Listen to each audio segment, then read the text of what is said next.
So I was at a cabin of a bunch of junior hires, and we were inside the chapel, and we had our service going real good, stuff like that, and then the power went out.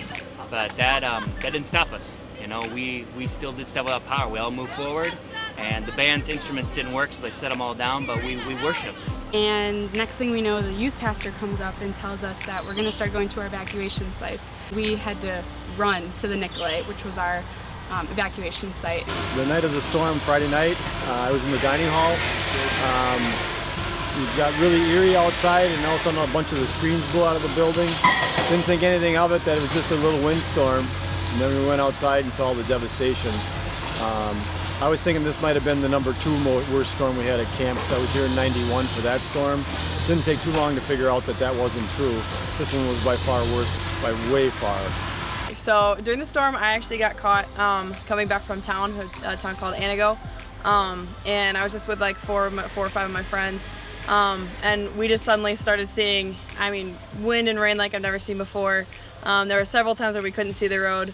And right before we had left for town, I had a conversation with my mom on the phone, and I just remember thinking several times on the way back from that trip, just feeling like that could be the last time I talked to my mom, just because it was such an intense storm to come back from. It was like rain and wind, and trees were going down. All of a sudden we hear boom, boom, boom, and we start hearing trees hit the ground. One of them we heard hit the side of the student center, but it didn't go through. It was just leaning up against the side. And the sky was red, and it was just a surreal experience. We go over to the office right next door to the student center. We know that that was one of the safe locations for the campers, and so we look down there and we see a bunch of campers, and they were doing all right. They were all together singing, and it was a special thing for them to be able to be down there.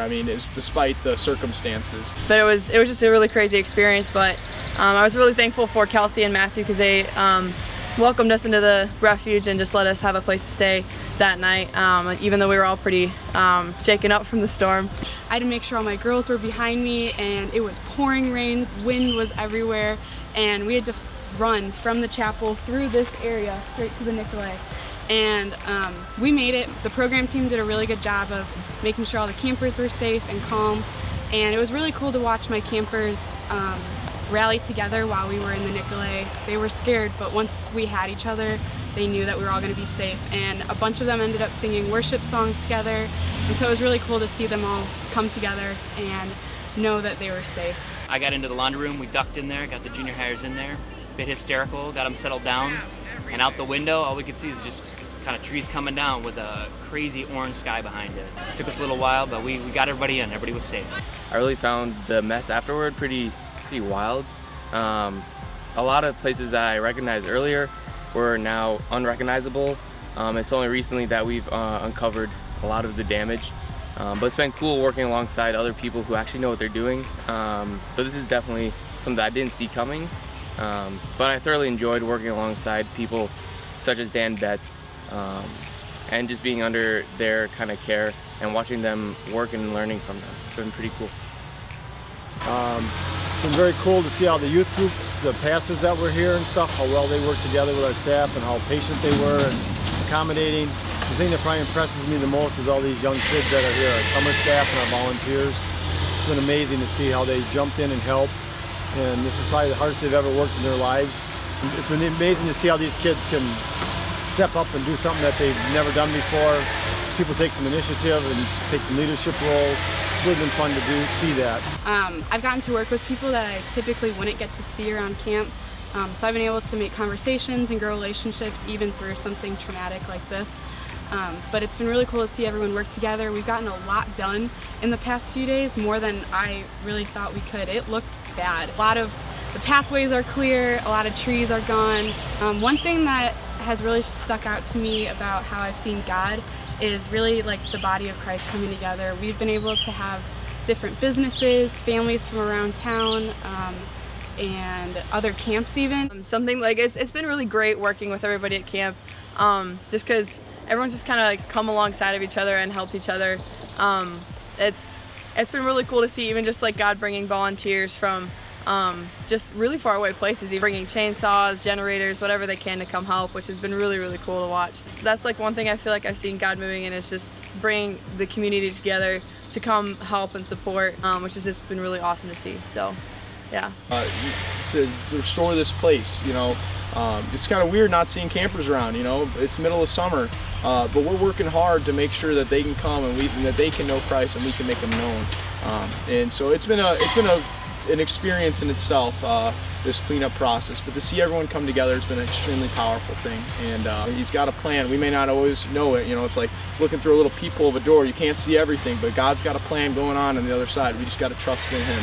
I love this camp, so I had to stay. I know how to use a chainsaw.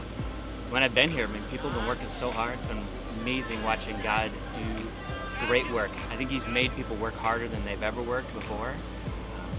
Watching everybody kind of team together, saw friendships kick in. I met a guy that's 72 out here cutting wood. He's got stories about this place, and just even kids coming in and helping out. Everybody's got a story connected right here, and God connected them, and we're all kind of coming together. So it's a beautiful thing. It's an amazing thing.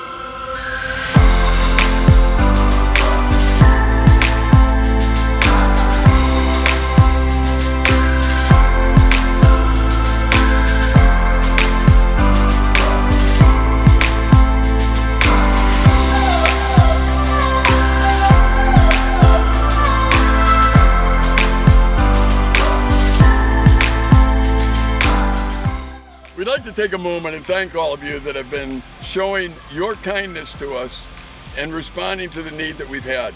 We've had an outpouring of prayer, gifts, people coming up to help, bringing their own chainsaws, their own equipment. We're so thankful, and the body of Christ is working so well here right now that we're praising God as we work every day to try and get camp back open.